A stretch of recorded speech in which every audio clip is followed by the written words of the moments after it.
Mga ka-office, hindi naman ako eksperto pero dahil may mga problema nga sa manukan, nag-iisip talaga ako ng paraan. Tulad na lang nito, lalo na ngayon panahon ng tag-ulan. Grabe talaga ang kapal ng langaw. Pag hindi mo inaksyonan, magkakasakit ang mga alaga mo. Pwede ka malugi, pero ang pinakamalala, maaaring mawala ang pinaghirapan mo.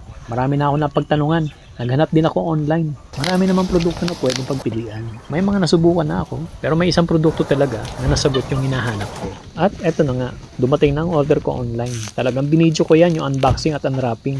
Dala na ako eh. Medyo may presyo kasi yan, para in case na peke o kaya substandard yung pinadala sa akin, pwede ko siyang ibalik. Isang pares ito ginamit ko siya mag-iisang linggo na lumipas. Pero pinag-aralan ko talaga ito bago ko siya binili. Una mong isa sa alang-alang syempre, yung buhay ng mga manok na alaga mo. Tinignan ko ang product review nito, pasado. Sa YouTube, napanood ko rin. Ginagamit na pala ito ng mga malalaking manukan. At talagang effective. Nakontrol nila ang langaw.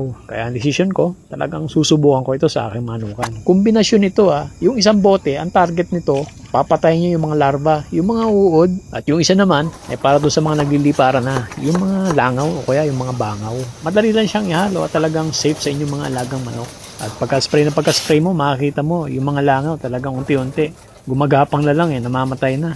Pati yung tambakan ng ipot sa labas ng manukan, in-sprayan ko na rin. At makikita mo kinabukasan pagbalik ayan ang nangyari. Ubos talaga sila.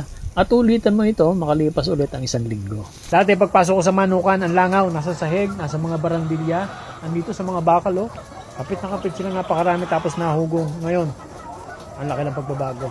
So magandang produkto ito, maganda.